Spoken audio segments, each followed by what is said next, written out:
Ocelot Records 10-year reunion to benefit the Dana-Farber Cancer Institute. June 13th, Faces Brewing Company, Malden, Massachusetts. Come reunite with friends of old and new with a star-studded lineup with Oh the Humanity, Dead Cats, Dead Rats, A Minor Revolution, The Hideout, and The Digs. This is an all-ages show. Get your tickets for Ocelot Records 10-year reunion to benefit the Dana-Farber Cancer Institute at facesbrewing.com.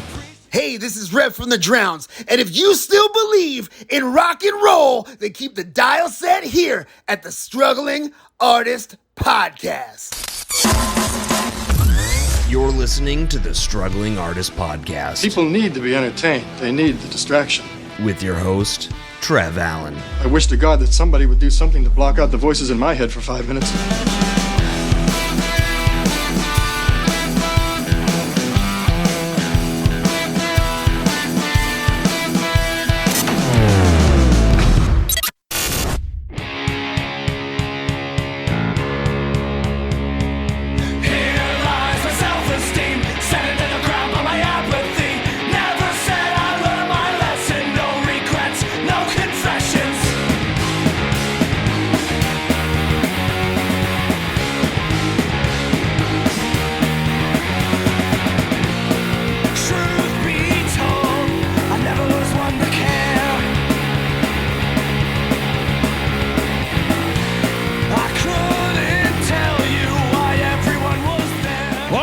To the Struggling Artist Turntable for June of 2026.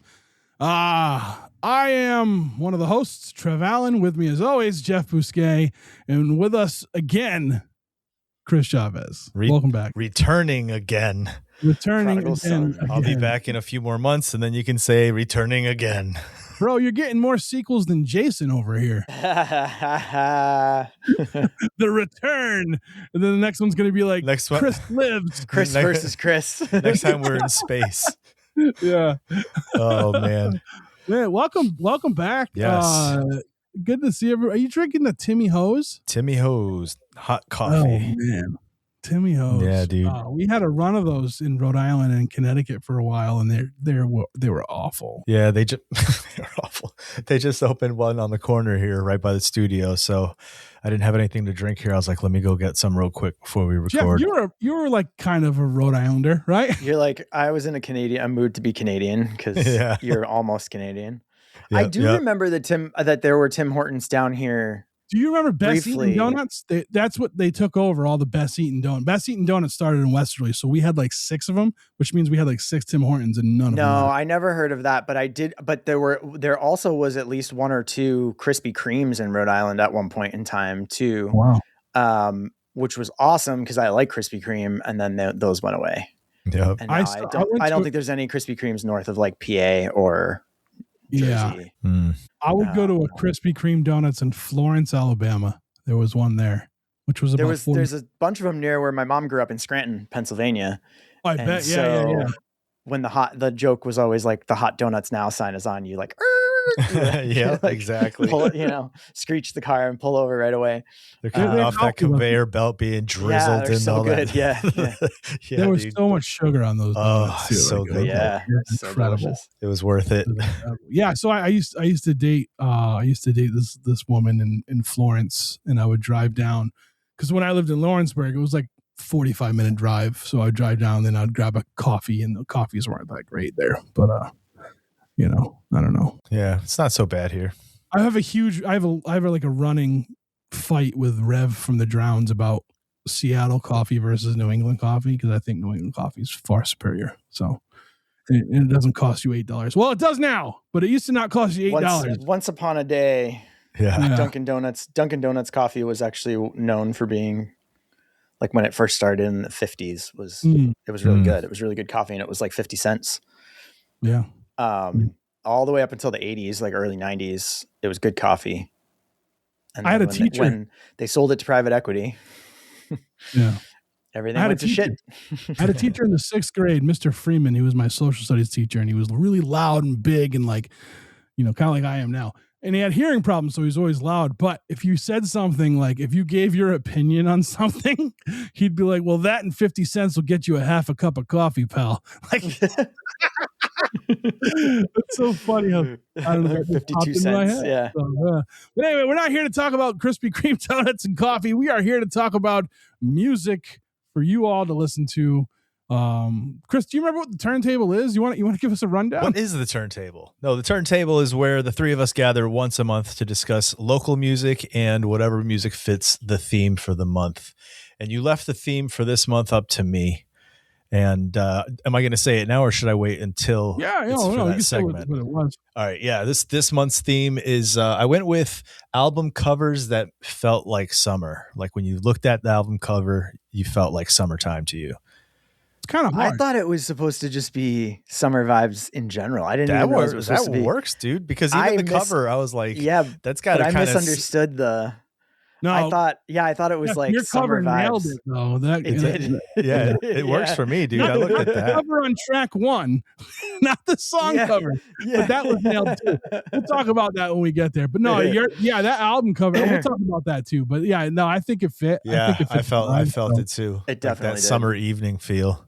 Back in the old days. I had a hard time looking for because like you can't search like summer album cover. Right. I just started scrolling and looking at album covers as they went by until I found one. I was about to give up and I happened to hit my wish. Like I have a huge wish list on Bandcamp and I saw that the album that I picked, I'm like, oh, I forgot about this. Yeah. And so we'll get there though. We will. So like I said, welcome back. We are here. We're going to talk about local picks first. I don't know, man. So we started this with Bandcamp was doing Bandcamp Fridays, and they're very sporadic now. The next one's not until August. Really? But we still do this each and every month. The last one was in like February.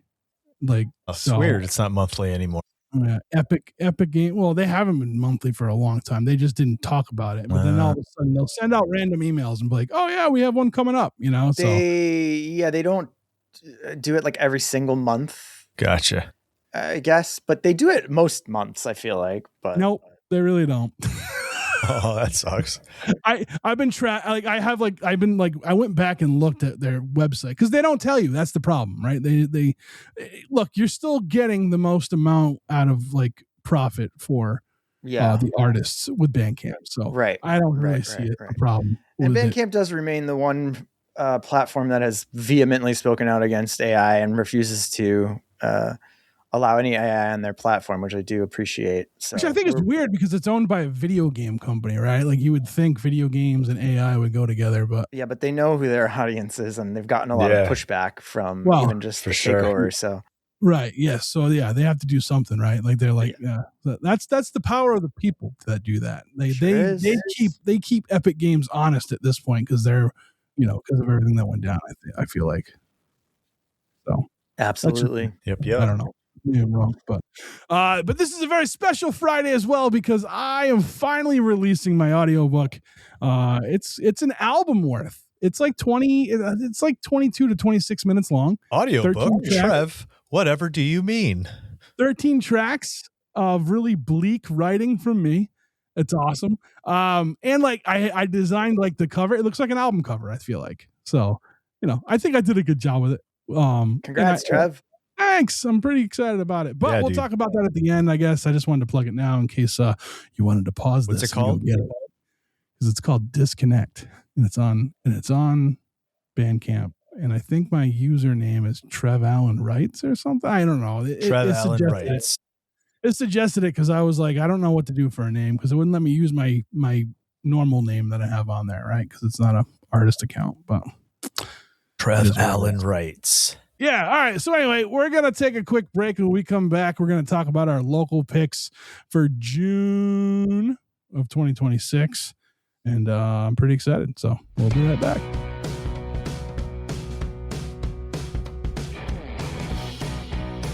And we're back with our local picks for June of 2026. I am excited about every pick for every category. I know I always say that, but I'm in a mood today. Like I'm excitement. Chris and I did we did Chopping It Up, the Patreon show earlier, and I was just full of energy And yeah. Well, Chris, what's up? I want you to go first. Oh. This is your first day back. Okay. This is this is Leonard part 6 is it's Chris Chavez part 5.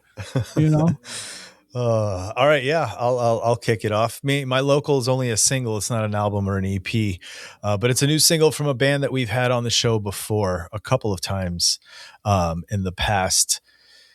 I'm talking about On the Cinder. They have a new single called "1 Year Down." This song is this is classic On the Cinder. If you're an On the Cinder fan, you know what you're getting with this band. You're getting high energy punk, right? You're getting different change ups and different time signatures throughout the song. And this one, I really like this one a lot. I was seeing what they wrote. You know how there's an about, on the song. About section, and this one says our new single 1 Year Down asks how long will it take to heal and how do we keep moving on. And when you listen to these lyrics, they're written in a very poetic way to kind of express whatever you're going through, like going through a tough time, going through something, right? Whether it's loss or whether it's just a rough patch, and what it feels like to just kind of keep getting through it. And this one, that whole idea of like, it's been a year, like there's two sides of looking at that. To me, it's like, it's been a year in terms of like how long it's been. A year's gone by now, right? Or you could look at it as in like, geez, like it's been a year, like what a year it's been, you know what I mean? And that's how this song feels with all of the lyrics, that you can see it in two ways. You could see it like the time passing, how long it takes, but also that other side of it. At least that's how I took it. And I really liked this song a lot. So I was like, you know what, I'm going to bring this, even though it's just a single, I want to bring this to the turntable because I think it's a good tune. On the Cinder are showing some maturity in their writing now. And I think this is a dope tune. People will enjoy it. Yeah. Yeah. I agree with that. Like, yeah, these guys they are no stranger to this show or any of the Struggling Artists podcast properties, right? From we've had them in the record club, we've had them on the flagship show. They came to my house before a show in Worcester one time, and we hung out, and I made coffee for them. They really like coffee, New England coffee. Do you hear that, Rev? Yeah. So, this is like total, like I what you're saying about like the kind of multiple sided meaning to it, right? Yeah, it's cool when somebody can make something vague, but at the same time personal. And that's exactly what they did with the song. And when that first, whoa, it's been a year comes in, I'm like, I know, buddy. Like right, you so feel many it, of dude. us. So many of us are all everybody like, feels it. It has. I'm super excited that they had this out because they haven't had anything out in a couple years, right? 2024, I believe, was when Heavy Handed came out. Another kind of, hit you right in the take solar plexus, right? Take the fucking wind right out of you. Yeah, I'm happy that they're back. I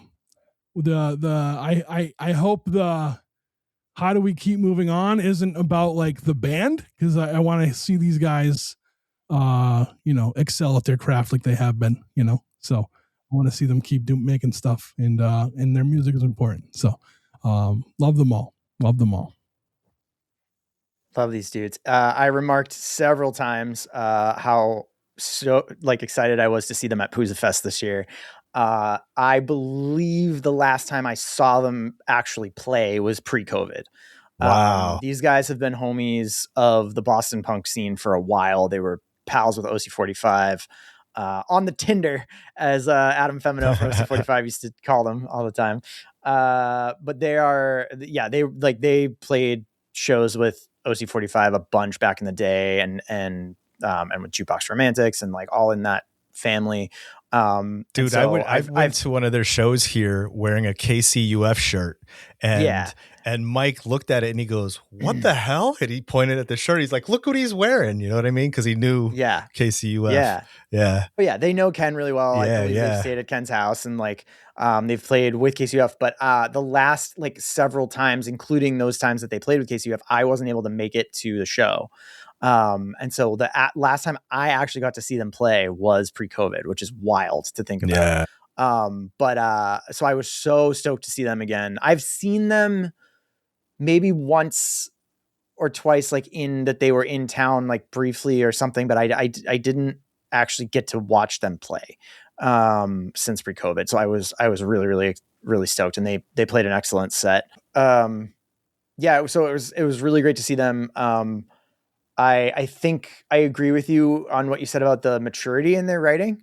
When I first saw this single, I was curious maybe if it was about like sobriety or like somebody like 1 year down of, it sounds like it could be like about like being sober, or is it 1 year in a new phase in life or like in a new chapter in life or whatever. And you're right. It's kind of, there's a lot of different ways you can interpret this and relate to this song. It's kind of about healing. It's about moving past trauma, and it's introspective in that way. And so I think I agree with you in the kind of maturity in their writing, and they're a great group of dudes who are just still crushing it. So yeah, stoked that this is out. Also, if you're into Pokemon, talk to Mike. He's killing it in the Pokemon game. It seems like he's going to like shows and he's like selling stuff, and so nice. Yeah, that was good. That one was good. That was good. You know what? I'm going to do mine next since it was a single as well. And also no stranger to the show in any of the formats of what the struggling artist umbrella encompasses. We finally got a new one from Scotty Saints and the True Believers. And it's called Us and We. Now, the thing about this band, about this song, this is, so when did Zeros and Ones come out? Was it 2024? 2025 May of a year. It's been a year since we had gotten something from Scotty and company. One of the big things that I've noticed is now the band went from a 3-piece to a 4-piece with 2 new members. I love it. I think it's a much fuller sound. I think as a whole the band is doing a lot of like self-promoting and like kind of like poking fun at themselves for the, because they're older, and they still love that skate punk style.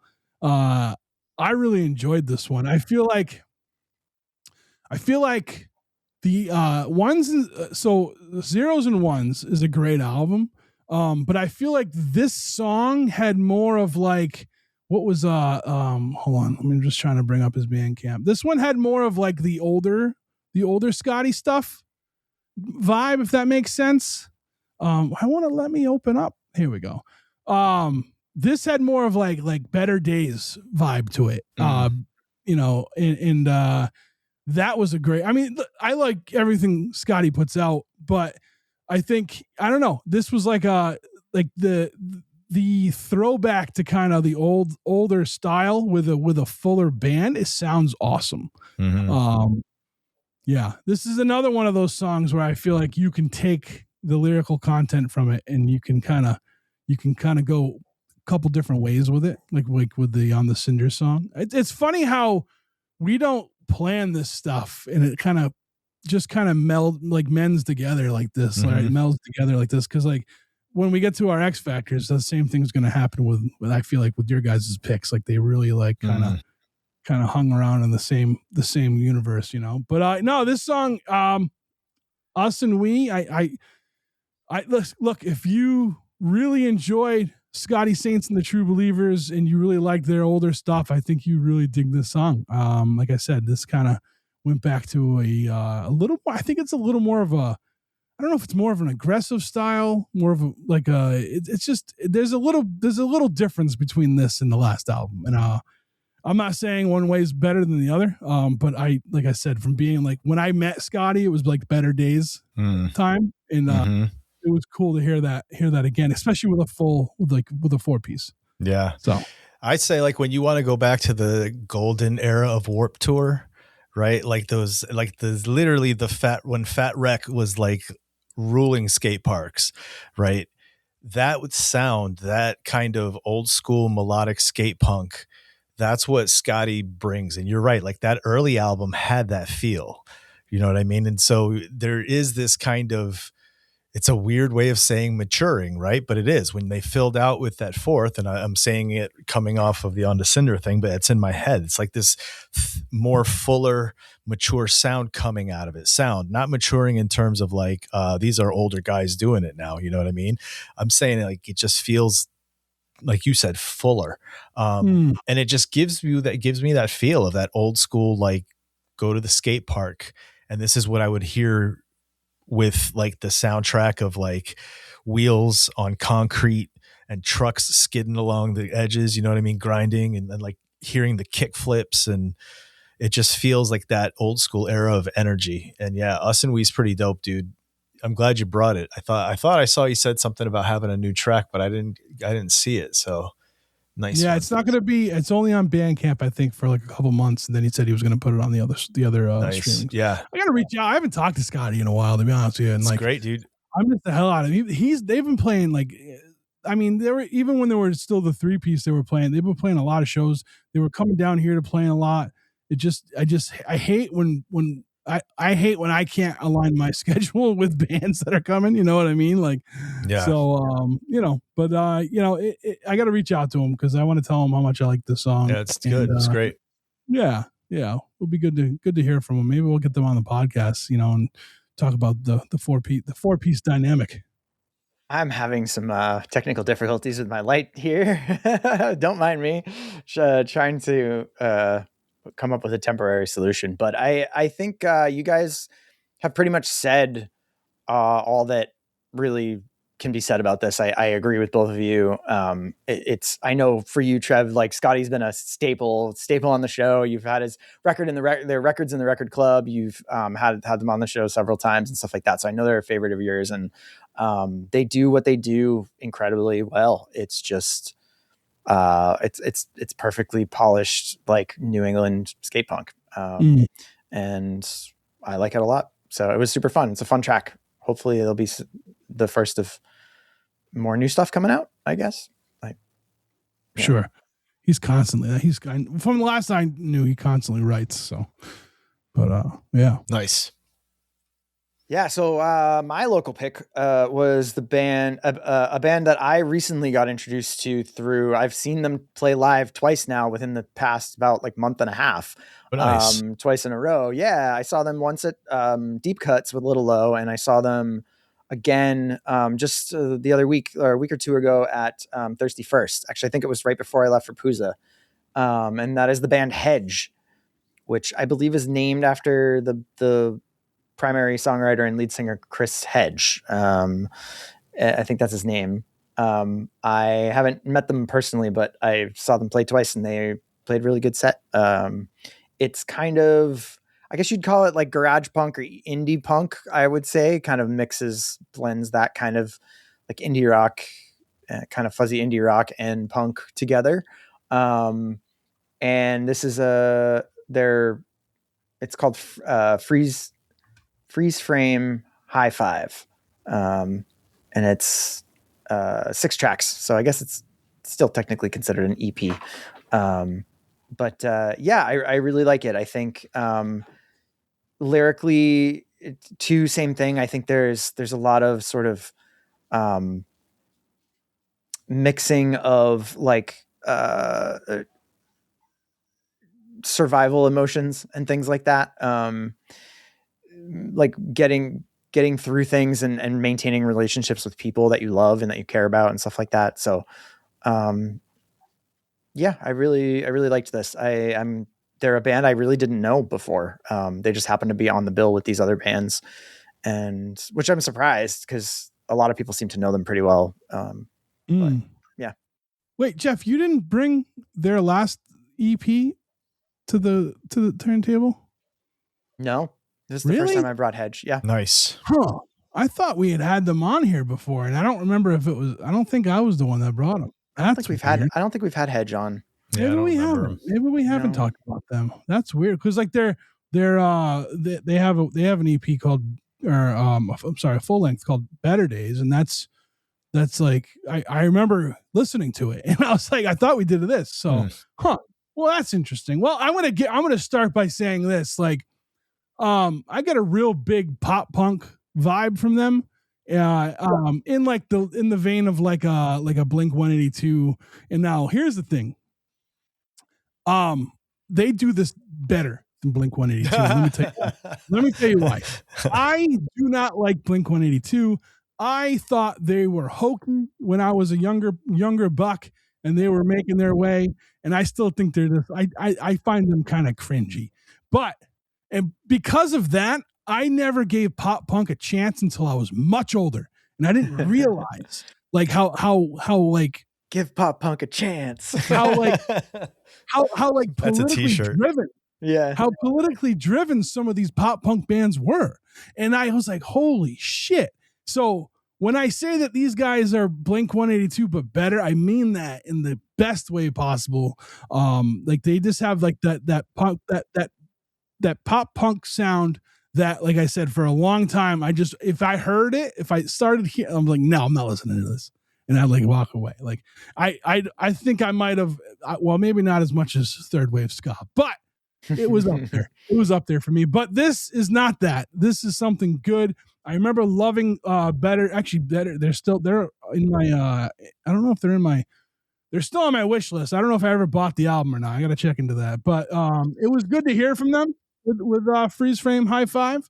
I enjoyed it. I thought it was good. I was listening to it, and I actually stopped, went back and listened to the other one because I was like, did they sound like this poppy before? It's about the same. I think they do it. They do it better now. Well, they do it better now, but I think the other album was a little bit different than this one. Maybe it was just like a little bit more aggressive in the other one and not as aggressive in this one. But what it's softer, like, I feel like, though, than like Blink 182. It's like more indie rock in there. Yeah. It's a fuzzier garage rock, indie rock kind of. Right. They're adding another element to it that makes me makes me again say that like because I don't like Blink 182, but these guys are good. So. And from Worcester, they're right around the corner. I knew that this album had come out and I didn't check it out. And then when you put it in the chat, in our text thread, I was like, oh shit. Yes. I forgot about Hedge's new album. So, I mean, they kind of say it on here, right? Like if, let's see, it says, DIY pop punk like Husker Du, Superchunk, Lemonheads, Weston, or maybe just Green Day and Blink 182. So yeah, they encompass all of that, I think. And but I like their content a lot better than the stereotypical pop punk fucking commercial stuff. So so keep doing what you're doing, Hedge. Let's and you guys, if you're into it looks like they have, is this a they might have test pressings for sale on their Bandcamp. So if you're into test pressings, you might want to grab one. Hell yeah. Nice. Yeah. Well, what can I say that wasn't already said, right? Like for me, my first instinct was Blink 182. It brought me that. And here's the thing. I don't share the same absolute hatred of Blink 182 pop punk as Trev feels, right? Like I, at the time, enjoyed it for what it was. It was just asinine, stupid kid punk, right? And it was catchy and melodic. And that's what I did like about it, was the melodic side of it, the punk side of it. I like Travis Barker's drumming. So when I hear this, I hear that influence on this band, right? But I also do hear that Lemonheads influence. And it gives it that difference, right? But it's still got that fun punk, like this is summertime, drive to the skate park and, pop a few wheelies and kick flips and like have a good time. That's what this feels like. It just has that sound that feels good. I enjoyed it. I want to bring attention to the artwork, dude. Like I am loving, it looks like it's the art of Tom Lowell. Love it. Love this album artwork, dude. Love this cartoon style, this kind of really freakish, you know what I mean? They literally listening to Dinosaur Jr. albums, the Lemonheads. What else is? And they do it on all of the releases they have. It's kind of got that retro Nickelodeon, like Ren and Stimpy almost influence. Yeah, dude. It's kind of horrific, but not really. It's weird. It's not quite Garbage Pail Kids. It's super like acid trip, dude. Yeah. Right? I think Ren and Stimpy is a good way to describe it. Yeah. But yeah, it's fun. Ren and Stimpy or like what's the other one? Of the same era that I'm thinking of. It reminds me of. Yeah, I don't remember that whole era. It's fun. It's fun. And it's a thing, right? Like from their logo to the other albums that they have. Yeah, I dig it. It's great artwork. Right on. Tom Lowell. So yeah, six song. Yeah, Cat Dog. Cat Dogs. 6-track EP, dude, killer. I enjoyed this a lot. This was a lot of fun. Hell yeah. Cat Dog or Rocco's Modern Life. That's the other one I was thinking of. Rocco. Yes, I could see Rocco's the Rocco's Modern Life. Ren and Stimpy, Cat Dog was all of that same kind of era, that same like bizarre, like surrealist. Yeah. Dude, I was a fan of Rocco. That's awesome. Yeah. All right. Well, listen, we're going to take a quick break. When we come back, we're going to talk about our X Factor, which is album covers that give off the summer vibe. Yep, that works. All right, cool. All right. Oh man, I haven't done my what's going to be my funny exit here. Oh man. When we come back, break out your swimsuits. When we come back, it's summertime vibes. All right. We'll see you in a minute. Oh man. See you by the pool. Totally forgot. Yeah, catch you poolside.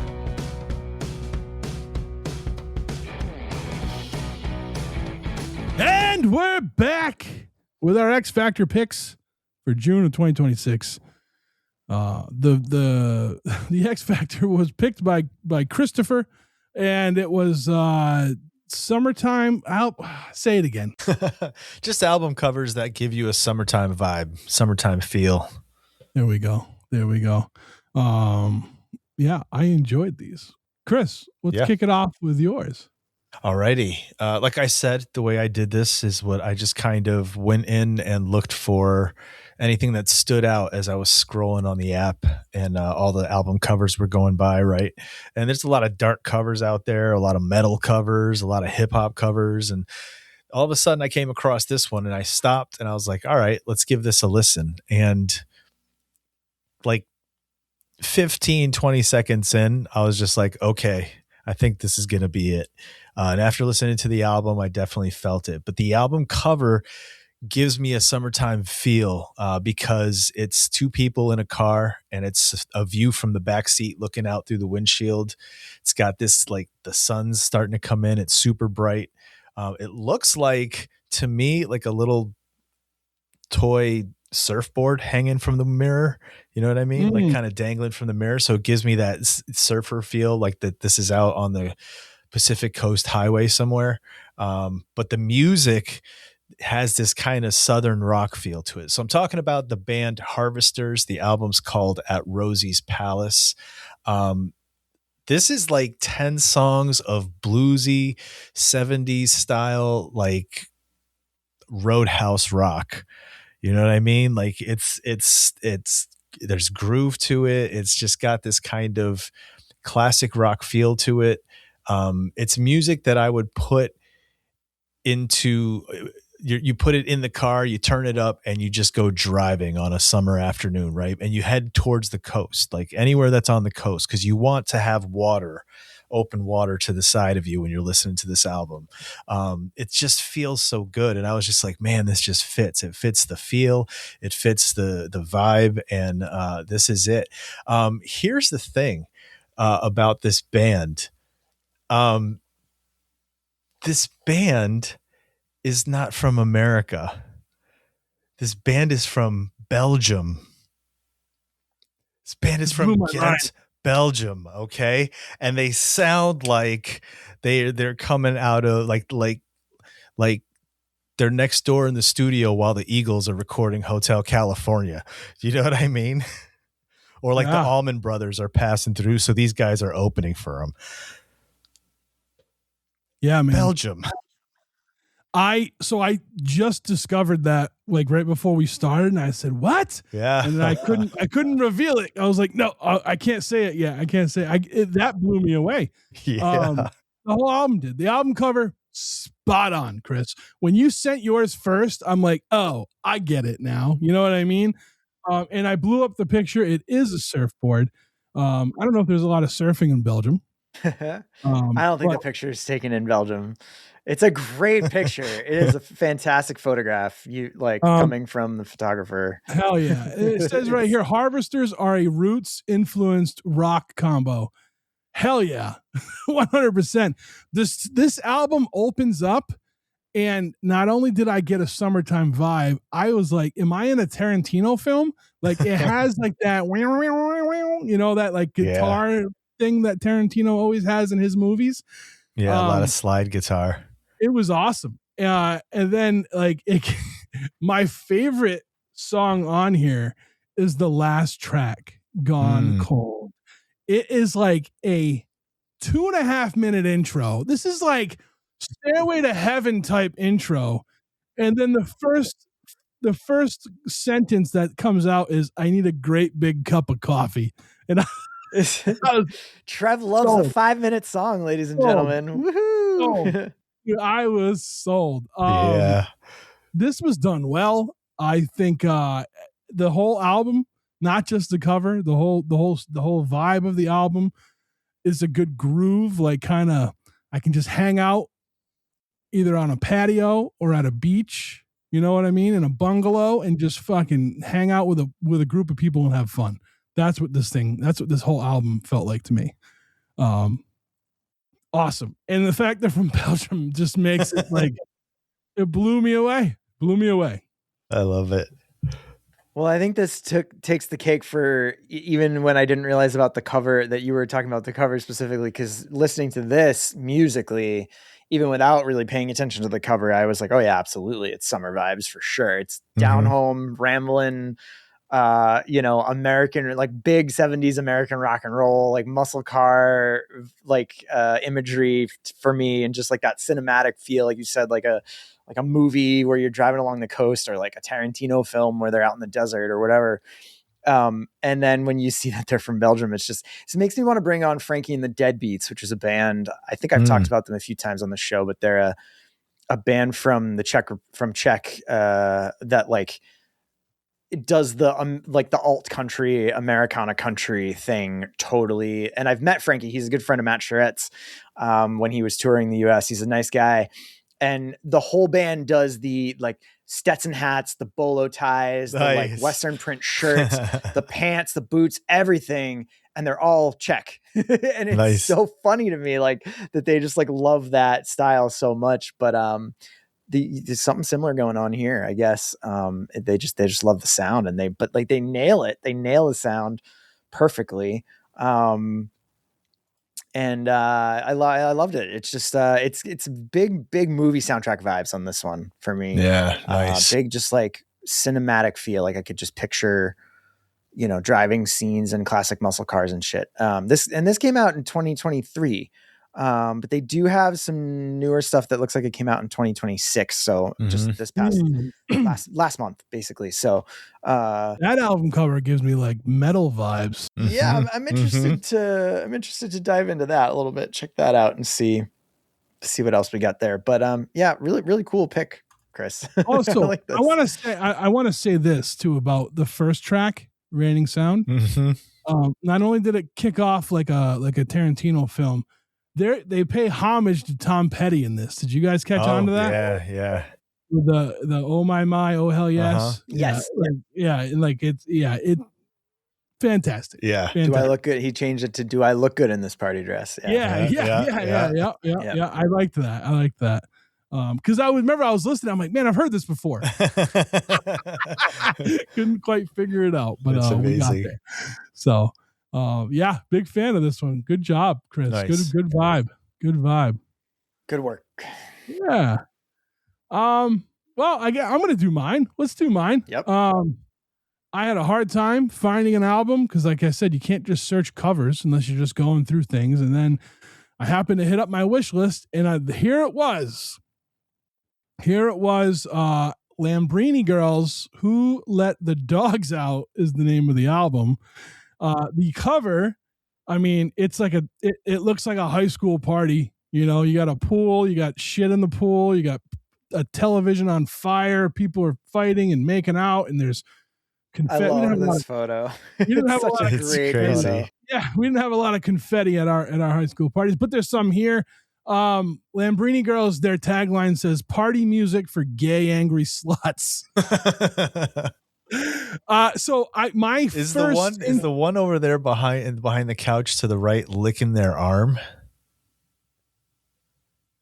It looks like they're just licking their arm. Yeah, I can't tell, but I'm anxious to see what your first impression of this was, Trev, because I had a very specific one too when I first, and I love that tagline. Yeah. So my introduction to this band was, I believe it's the singer, is on the second Dead Pioneers album. And her lyrics are vicious as fuck, just like in this album. Yeah. Angry. And so that's how you found this? That's how I found them. Yeah. It was through that. And I said, let me check out this band. And this thing's been in my wish list forever. I forgot all about it because my wish list gets too big. I wish too much. You know, I wish upon a star, as Jiminy Cricket would say. But I'm happy that it was in there because I got to find it to bring it to this. This is like angry protests, feminists, like this is like the just good stuff. It's like power pop, hardcore, women fronted hardcore. Like it's just incredible. And again, like the tone in which the lead singer sings in expresses the frustration and anger they feel, and it just like vibrates through your body as you listen to this. Big fan of it. I mean, the songs are crazy. Like the titles of these songs, like you have Big Dick Energy, you have No Homo, and again, this is like from like a female, like queer band. Very definitely. Cuntology, yeah. Cuntology 101. Yeah, and like just really good stuff. When I first heard her on the Dead Pioneers album, like it fit so well. I'm like, I need to go check out this band right now, and I did. And that's how this thing got to where it is. So I wish that they had. Well, they might have. Okay, so they might have their this record might be in the U.S. Yep, it ships in the U.S. So I'm gonna have to pick this up. I'm gonna have to pick this one up. It's on a cool blue vinyl too. Oh, that one's sold out. I'm gonna have to get the pressed on black. Yeah. I didn't know they were on an American label, which is funny because Dead Pioneers is on they're on a label in the UK. So whenever I buy one of their records, I'm paying extra for the shipping and stuff, but without problem because I love them too. Yeah. Right. So this totally fits my whole last probably 10 to 12 months of my life with angry, frustration, and you know, I think Ryan from the Record Club recap, I think he's like getting tired of me sending hardcore every month. I think he mentioned something about that, so I'm gonna have to dial it back a little bit, I guess. But we'll see. You have to find some folk punk now. I'm gonna have to mellow it out for him. Yeah. So, but yeah, that's, I don't know. I can't wait to hear what you guys think of this one, dude. Lambrini Girls, the album cover fits. You did it right. You picked this totally fits the summer vibe. Sitting by the poolside, a party that's gone mad crazy. It's nighttime now. There's the television on fire. Like, it's crazy. listening to it, I was in, dude. Like that first track is just like a punch in the face. Like that power noise punk, that hard, just, oh, it's so good. And like what you were saying about the lyrics in this, it's super political, super, so socially conscious, but delivered in such an old school way with like this kind of Iggy Pop attitude delivery, like this kind, it's like, and maybe even like a little bit of Henry Rollins force, right? Like, good call, dude. I love it. Like I loved this. Like I love that super heavy noise punk. Locally I've brought Science Man to the show. It's just got this is like the alternate version of that. It's just so in your face. It's so high driving, just, oh, I loved it. Beginning to end, absolutely loved it. And it's one of these things where you can hear the words, you can hear the lyrics. So as the music's like speeding you along and pounding you in the brain, it's like you're focusing on what's being said, and the witty way and the way things are being said to kind of call out situations or call out, something that people should be paying attention to maybe in what's happening right now. It's just killer, dude. It's a killer album. And I am very happy to see that vinyl is available. So I'll be picking up a copy myself. But yeah, I loved this, dude. So I heard a lot of they have their tags as like punk, noise punk, queer punk, riot girl. But I also, to me, the first thing that stood out about this to me was like, I heard a lot of kind of like industrial, like kind of like Europop, Europop type. Type energy. Especially in that opening song. And the vocalist of this band, the first thing that it reminded me of was the band Amyl and the Sniffers, which is an Australian band that's been quite popular for a while. In the sort of queer industrial punk, pop punk. They've made it to the late night shows and they're on the radio and stuff like that a little bit. So, and sure enough, Bandcamp does, if you scroll down to the bottom, like some of the first, like, if you like this, you might also like, there it is. Wet Leg. Has Amyl and the Sniffers down there. I think for me, definitely I can say that what I like the most about this record is the lyrics and the lyrical humor. I think the humor and the tongue in cheekness in which they're talking about political, like they're being protest punk, like it's protest punk, but there's like a crassness to it that's being done on purpose, right? Like there's a tongue in cheekness when you write a song called Cuntology 101. And I love that about it. Filthy rich Nepo baby. Nothing tastes as good as it feels. Like it's great. I absolutely love the lyrics. I think overall, musically wise, like it's not my favorite sound. So it wasn't my favorite from this month's picks, but it is, I absolutely, I love the lyrics and I love the cover. I love the cover art. I have an admiration for photos that are created this way. And I've always really wanted to make some photos this way. Like, I think kind of embodies a lot of the energy of the record, but yeah, no, I mean, overall, like, I think it's a really well-made record. And, I thought it was a really unique pick. I feel like it kind of came out of nowhere for you, Trev. I was like very pleasantly, like, I was like, oh, neat. Really? Yeah. I dig it. I dig it. I'm a fan of it. And like, and again, like my introduction to them was because one of them was featured on a track of another band that is in the same kind of vein, right? Like Dead Pioneers, that spoken hardcore stuff that they do is very much like in the same vein of like how the writing style lyrically is with this band. So I actually think she's on another track of theirs of a later single too. But I just want to read this from their Bandcamp. It says, "Imagine your nan is in the boot of your car with a croissant in her mouth and hears Bikini Kill for the first time. That could be you. It will never be us, as we are not Bikini Kill and we are not your nan. We are Lambrini girls. Bon appetit. Like what?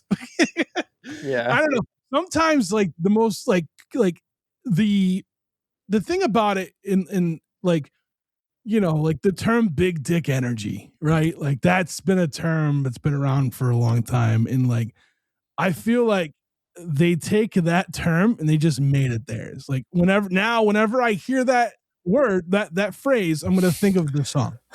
You know what I mean? That's how you turn this shit on these motherfuckers. You know what I mean? Like you do shit like that, you know? Yeah. Total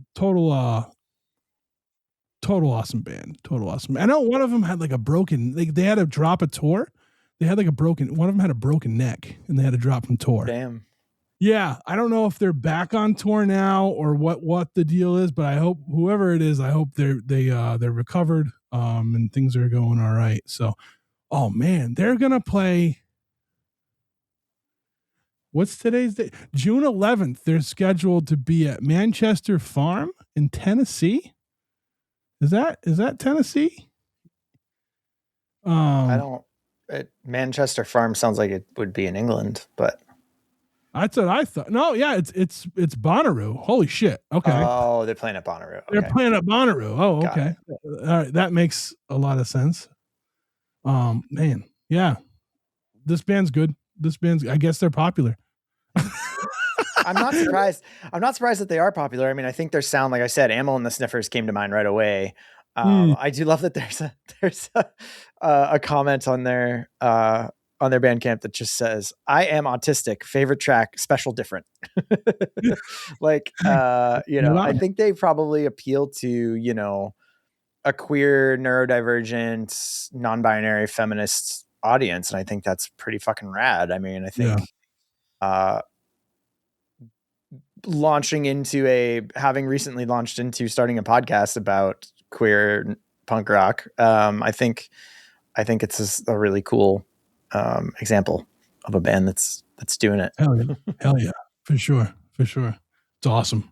That's awesome. So, all right. Well, Jeff, let's do yours. Mine. I brought best for last. The band who calls themselves Milwaukee's original Rust Belt rock and roll superstar famous band, Lady Bird. I actually saw these guys just on a show flyer with the Slow Death, who we have talked about on the show. And I like saw a picture of the band members and was like, I don't know. I feel like this might fit our I'm going to give this a listen for our category this month. And sure enough, as soon as I played like the first couple tracks, I was like, yeah, this big time summer vibes for sure. Lady Bird is kind of an alt country, indie country, like real country.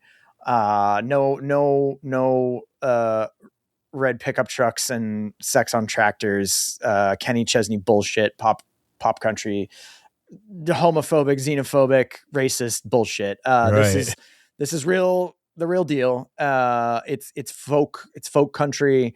It's American rock and roll and like a whole bunch of Americana rock on this record. And it kind of fluctuates around. It's got like some like mellower vibes and like mellower songs and also like just really fun stuff to listen to. It's just got like that rambling kind of Midwestern rock and roll feel to it. And to me, totally invokes the summer vibe of just cruising in a truck, I guess, not to contradict what I just said, but like, you know, cruising around, just listen to it. Cover art is a kind of old ranch house garage, you know, taken in a kind of like film grainy photograph. Mm-hmm. It's just fits the vibe quite well. The record is called Clementine. I really liked this. This is like a pleasant surprise. Their recent small tour has them in the Midwest and then out to the West Coast. Unfortunately, not coming over here to the East Coast right now. But when they do come around to the East Coast next time, I am going to keep an eye out because they've played with Slow Death. They probably would tour with Slow Death, I would imagine, or a similar type of band. It'd be really fun to see them. But yeah. Hell yeah. Dude, this album, I am sweating looking at this cover. Like I feel the humidity while hanging out at this garage, maybe playing basketball. I don't know if there's a hoop on the other side, but that's why I had texted you that.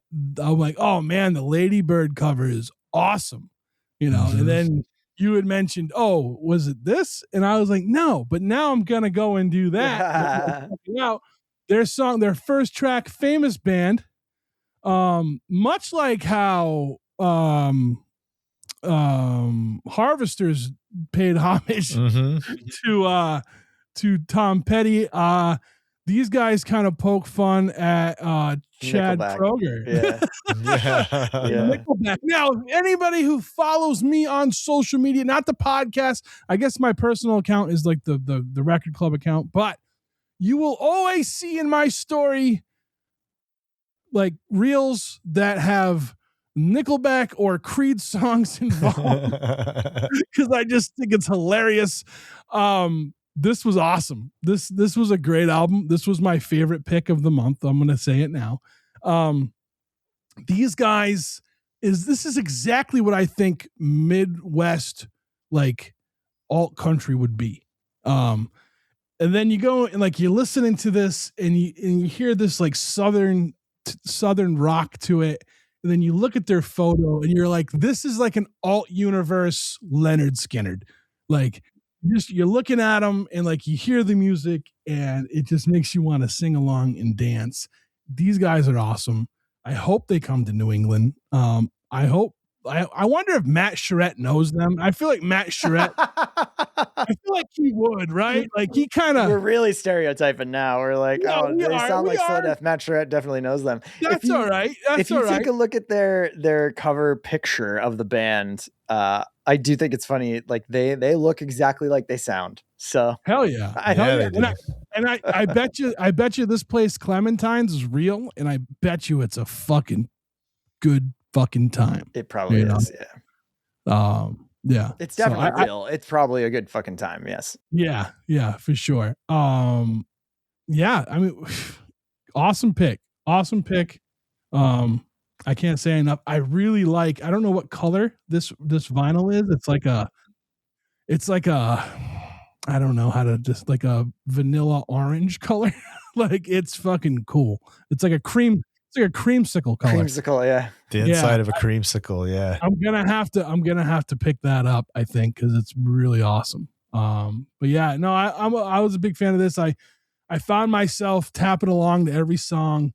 Yeah, I was into it. I was definitely into it. Good find. Dude, when you sent it, the first thing I look at is the cover because that was our theme, right? And I felt it though. You said you didn't, obviously didn't pick it that way, but I felt it when I looked at it because this reminded me of when I lived in Florida, and this is like the end of a summer day. This is right before dusk, right? So it's still bright enough to feel like way late afternoon kind of feel. But that kind of darkening in the sky was how the clouds would always look with that afternoon storm about to roll in. Yeah, that 3 p.m. Florida downpour. Dude. Yeah. And like Trev, you're talking about feeling the humidity. Totally feel like I'm just standing in that driveway, that concrete driveway. You're feeling the humidity, right? You got sweat popping up on you, dude. And like all those cracks in the driveways, like got all the weeds growing through it, dude. Like this is legit what it was like growing up. And so this gave me that late summertime feel, and I loved it. Listening to it, oh, it's like honey to your ears. It's so beautiful. It is perfect. That country Americana sound, the slide, that lap steel guitar sound. You hear the Rhodes, playing. It's just so good. It just sounds so good. I loved it, dude. I really loved it. This is definitely something you drive around listening to on a late summer afternoon. I'm all for it. Yeah. Clementine. I was a fan, man. This was my definitely favorite. picking this up on vinyl as well. This is going to sound so good on vinyl, dude. I hope we both can get that creamsicle color. There's only one left. I'm buying it right now. There's only one left? No, I'm just kidding. Oh. You kidding me? I was like... It's sold out. Cream is sold out, dude. I was about to call your phone. Just so you know, cream is sold out. Just the black is available. All right. That's fine. It's still good. Yeah. It's still worth it. It's not still surprised. No, not the cool that's a colors cool always color. sell out right away. Yeah. Hell yeah. You don't need splatter when you got creamsicle fucking ladybird, you know? But yeah, a fan of this band now, dude. I'm following and making sure I stay on top of their other stuff. Me too. I think I'm doing that with a few of the bands from today that I didn't know prior. So I would say. Yeah, this was good, man. This was good. All right, well, let's take our last break, and we come back. We will close this bitch out. All right, go get a cold drink from the outdoor garden hose, and we'll be right back. Go get a freeze pop. Oh.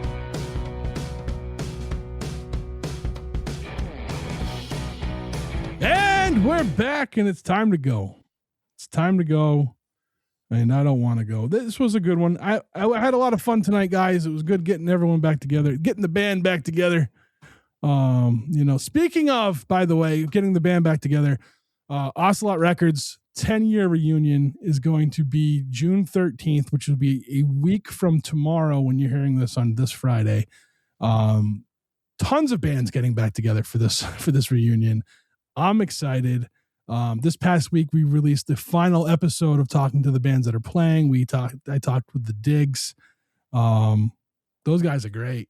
You know, I mean, I love Steve, but like it was my first time meeting Andrew and Jeff and right, Jeff, right? Yeah. And it was an awesome conversation. And I hope out of all these bands that are reuniting for this, I hope we get to hear more new stuff from them coming up. That'd be awesome. So, so June 13th, Faces Brewing Company. Ryan over at Faces, love him to death. He's great. He's always he's a big supporter. He of just the had a podcast. birthday. Which He will just be had a last week when you're birthday. hearing this. Happy birthday to Ryan. Terrible. So Ryan the Terrible. But yeah, this is June 13th, Ocelot Records 10-year reunion.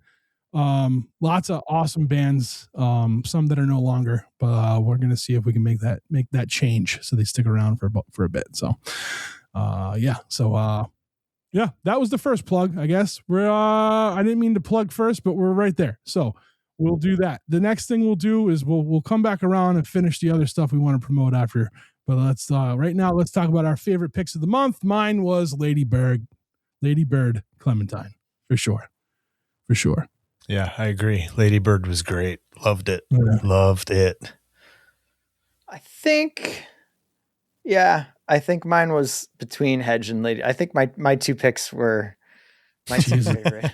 Nice. Selfishly, All right. Hedge and Lady Bird. Yeah, I think Lady awesome. Bird probably Love was my it. favorite. Yeah, That's cool. That's awesome. Cool. All right. Well, Cool. we did that. Now let's do our poll. We're back to the polls, folks. Get out there and vote. Make sure Get out you're and vote. registered to vote. Get out there and vote on Get out and vote. Instagram. We are going to choose. We have our 3 picks. Mine is going to be aerospace. Anything airplane, rocket ships, space shuttles, hand gliders, Flying kite. crafts. Yeah, flying. There you go. Flying UFOs. crafts. There you go. UFOs. I didn't even UAP think is what we about have to that. call them now, I guess. Yeah. Mine's ships. Ships. Ships. And mine is automobiles. Cars of any kind. So we got land, sea, and air. Nice. So those are your choices, ladies and gentlemen. By land, by sea, or by air. That's kind of patriotic, right? I don't know. There you go. Isn't the song say something about by land or sea? I don't know. Maybe not. We will be our July episode will air On July 3rd. Yeah, so a little patriotic. There you go. All right. I'll be sure to wear something. Clothes. That's a good Listen, idea. Let's be honest, folks. There's not a whole lot to be patriotic about at this point No, in time. not if you at all, ask not me, at all. But it will air July 3rd. So those are your choices: land, sea, or air. Nice. There we go. Ooh, I like how you said that. I think that's how I'm going to put it in there: land, sea, or air. I'm not going to try to do automobiles and airplanes and land, sea, or air. I like it. Jeff. Good call, Jeff. Way to take the reins on that one. So, all right, what do we got to promote that's coming up? What's going on? You already mentioned the Diggs show at Faces. I did. The Diggs reunion, AMR reunion show. Our pal Matt Charette of Matt's Barbershop and also Matt Charette and the Truer Sound has had a little bit of a rough go of it these past few months. His barbershop flooded a while back, and him and the team went through the whole process of renovating and rebuilding the shop from scratch within just about a month's time. And no sooner did that happen, but he and his girlfriend Isabella were in a motorcycle crash a few weeks back. They are okay. They're on the mend. They're recovering. There's a GoFundMe up for them, though. He's had a real rough go of it these past few months. So if you can help out and toss a few dollars their way, the GoFundMe is almost at its goal, but it's still up as of right now. So you can head on the link. We'll have the link in the show notes, and definitely we'll definitely have the link. We'll put it up on the interwebs as well, the social medias. We'll put that up there. And I also want to say, like, neither one of these incidents were in his control at all, right? Like, someone hit him, and then the people, and it wasn't him that flooded his barbershop. It was the tenants, I guess, upstairs. So this sucks. It sucks when that shit happens. Yeah. But one of the, like, I think I said it back in the winter when this happened before, but like one of the positives you get out of stuff like this is just to see how much the community rallies around people. Yeah. And that's awesome. You know, Chris, what do you got going on up in your world? Not much happening in my world. If you can't check out our Patreon here at the Struggling Artist Podcast, we have Chopping It Up and a bunch of other fun things on there and planned.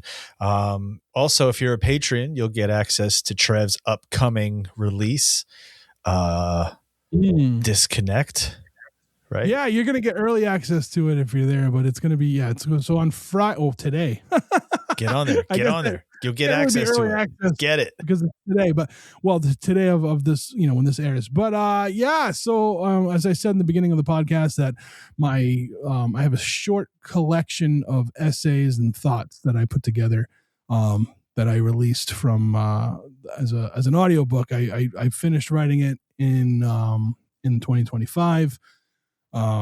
Wanted to do something with it. Wasn't sure what to do. And then it just kind of dawned on me, like, I have an audio platform, so why not start there and kind of work my way back to physical media from there. So for now, you can go to, Bandcamp and pick it up. It's available. It's called Disconnect, by Trev Allen. I think my name is Trev Allen Writes on there, like a writer writes. I appreciate anybody who checks it out. I was sick back in the beginning of the end of last year, beginning of this year, and the bills are still coming in for some reason, and I don't know why, but I'm going to be, putting this out there is going to help me kind of subsidize those bills. So I appreciate it. I really do. So if you love hearing the sound of this voice and wanna get scared by going inside my mind, then I would pick up Disconnect, and you'll hear it in my own words. So yeah, it's scary doing that. This is the first thing I've put out there, guys. This is the first thing I've ever I kind of featured on a couple things. I did the thing for the Miracle on Calm Ave, and I've been on a couple different albums doing little bits here and there. I did an intro track for Jeff's compilation, but this is like the first thing I'm putting out there that's like all mine, and like It's scary as fuck, man. Jeff, why didn't you tell me it was this scary? Like, hey man, putting your art out into the world is one of the scariest things that I've ever done. And so I feel you, but it does feel really good once you just do it. Yeah. So, yeah. You know, and the thing is, this was a collection, past right? That first hurdle. Yeah. So this came from a collection I had, and I ended up splitting the collection up because one, I didn't think anybody wanted to listen to or read that much bleak shit from me at one sitting. But the other reason why is I split it up is because I noticed as I was going through the first edit that there was 2 different kind of vibes, which I thought was interesting. That's how I wrote it. But like, cause it was just a bunch of random, like, everything. It wasn't like I wrote it in order or anything like that. So I split them up, and this is what I'm doing. And hopefully some print will come. As I said in the beginning of this episode, I set it up to be like an album. So the audio book is set up in tracks like you would an album. Run times, I forget if it's 22 minutes or 26. I should have looked before we came on, but I didn't. So I'm excited to get it out there. I'm nervous to get it out there. I'm sure somebody's going to have a problem with it somewhere, and I'm going to have to deal with that, but that's all right. Cause it's, I don't know. People are always going to like it more than you think they are. So. Oh, well, I really fucking hope so. But yeah, there's a reason why we all love to listen to sad, angry music. That is true. But yeah, you can head over to Bandcamp and pick that up today. Trev Allen writes, and also pick up everything we just talked about. Pick up your favorite artists' independent albums that are out there. Support art. It's scary. Like there's a lot of scary shit in the world, but like they also attack art, and I think there's so much bad shit that kind of gets swept under the rug. But it's they fucking wrote books about this, right? Like they wrote like in history. In history, they've come for the arts. They've come for artists. They've come for people who speak against the what they think is deemed right, and you know what I mean. So, yeah, I don't know. We got to support each other, everybody. I guess there's protests. It is. Yeah, totally. Art is resistance. Hell yeah. So I'm gonna get off my soapbox now. I'm tall enough without it. So, but yeah, no, I just true.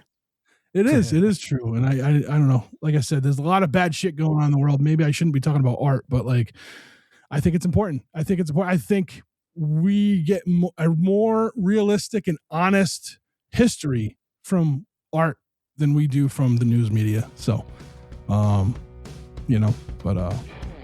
thanks everybody for listening. Appreciate you all. And we'll see you in July. Bye, guys. See ya.